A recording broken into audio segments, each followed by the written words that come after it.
Hi, I'm Patrick Phillip. This is Effective Martial Arts. In this lesson, how to move while striking, combining basic mobility and punches.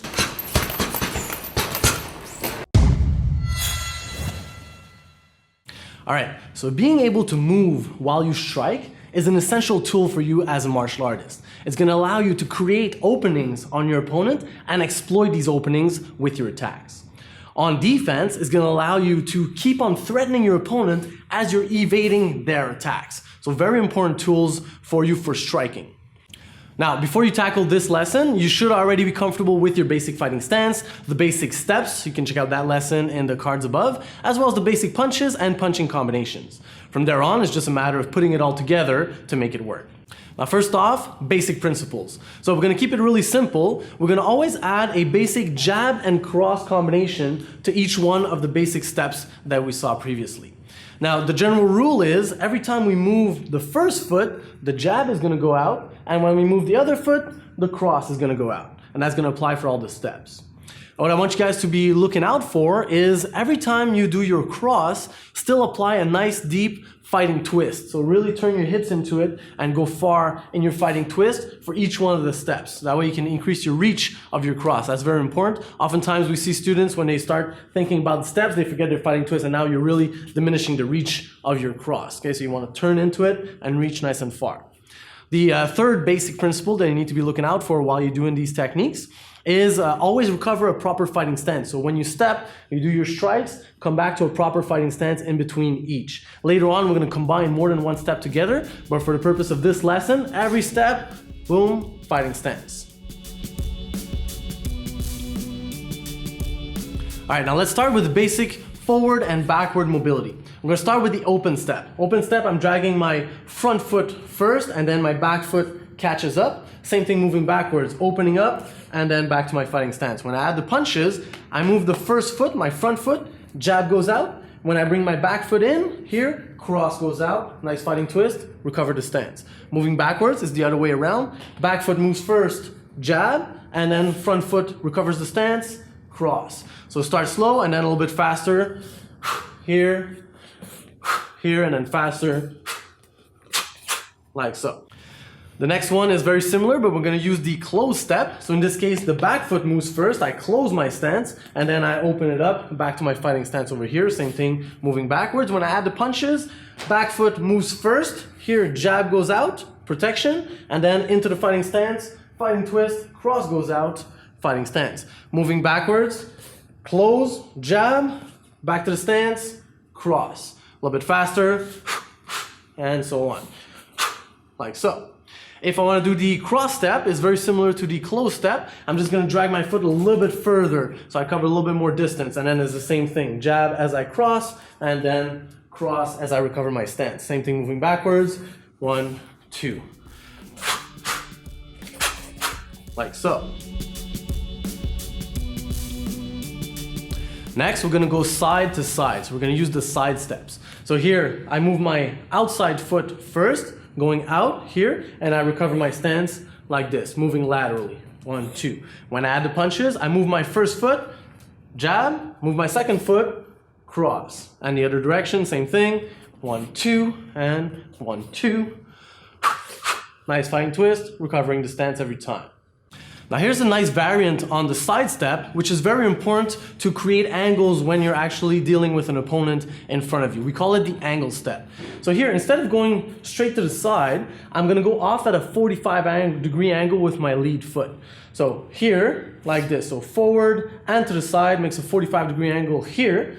And then as I drag my back foot, I'm going to pivot, do a little bit front pivot on my lead leg to change my angle. Now I'm facing 45 degrees this way. When I go in the other direction, it's the same thing. I go to the side and forward a little bit with my front foot and drag it back to my original position. I can go in the other direction here, to the side, a little bit forward, and drag it. Now I'm facing this way. When I add the punches, it's very similar. So front foot moves first, jab goes out here, and then back foot goes into place, cross goes out. Again, 1, 2, 1, 2. Here, 1, 2, 1, 2, 1, 2, 1, 2. And then you can go faster, and so on.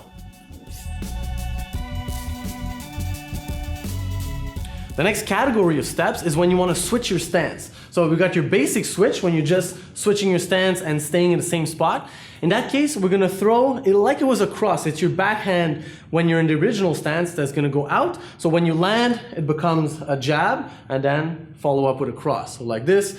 Initiate the movement here because it's just a one momentum thing. So you could do just a jab, or you can follow up with a cross.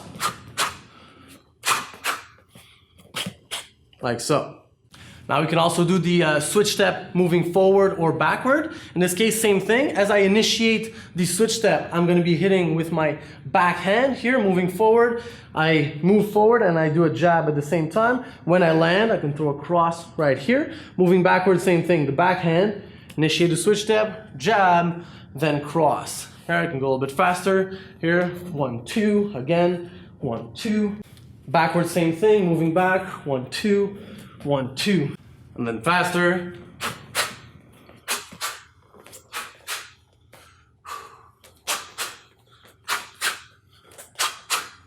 Like so. Now the last step that we're going to use for this drill is a little bit more advanced, but you can definitely do it if you break it apart. We call this the angle switch. So you're switching your stance and cutting the angle at the same time. So for this one, let's say I start 45-degree angle moving this way or facing this way. My back foot is going to step to the side level with my front foot. So imagine I have a target over here, my opponent is here. I'm going to put my foot here over to the side at the same distance from my imaginary opponent and then do a pivot on that foot to adjust my stance and face in the other direction at 45 degrees over here. So step and pivot. Step and pivot. Now for this one, I recommend doing only the cross at the end. So you do your step, you land in your stance, and you bounce back on this foot, throw a cross. So 1, 2, cross. 1, 2, cross. Like so. Now here, if you're comfortable with what we did so far, you can add a hook while you're doing your pivot. That adds a lot of power to the hook. So as you're stepping, you throw your hook punch over here. As you pivot, you land, and then you throw your cross right after. So hook, cross, hook, cross, hook, cross, like so.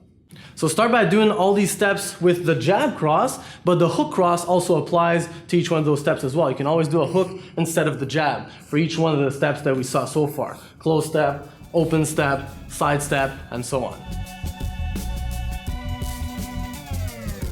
Now a couple practice tips to start by learning techniques, drilling them, and being able to transition all the way to be able to apply these techniques in free sparring. So start by doing very slow. So one step at a time, nice and slow, clean punches every time, and then progressively accelerate the speed of each one of those techniques. When you're comfortable with each one separately, start mixing them together. So you go forward, you go to the side, you go to the other side, you go backwards, and you mix all the steps together.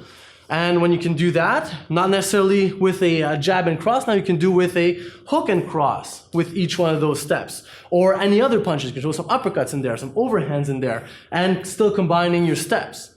When you're good with that, you're able to go pretty fast. Now you want to do free mobility and not necessarily punch on each step. So you're moving, and once in a while, step and punch. Move, move, move, step and punch, and cut an angle. Here, move. And then you want to mix all your techniques together. So throw some head movements in there. Here, throw some kicks, throw some blocks, shoot in for a takedown, and step and punch. There we go. So you mix it all together. Another very good tool is to apply mobility and striking on the punching bag. So whereas sometimes it's good to just stand in front of the bag and hit it hard or practice the chaining of your punches together for speed, it's also good to practice mobility. So imagine if the bag were able to strike you, you step in with your strike and then you retreat right away. You step in, cut an angle, and then strike again with another angle, and mix your steps and punches together so that you practice mobility at the same time as you're striking, even if you are practicing on a stationary target. Alright, so I hope you enjoyed this video. As always, come back to this lesson often so you can refresh your memory and practice in just the right way and apply these techniques in your training. So really there's no other way to master them than to just go through the repetitions and apply them in more and more realistic scenarios. As always, please click the like button below, leave us a comment, share this link to your family, friends, and fellow martial artists, and subscribe to our channel if you have not already. We got tons of high quality martial arts educational content coming your way. Till next time, I'm Patrick Phillip. This is Effective Martial Arts. Remember, practice well, safety first, and use these techniques only for self-defense.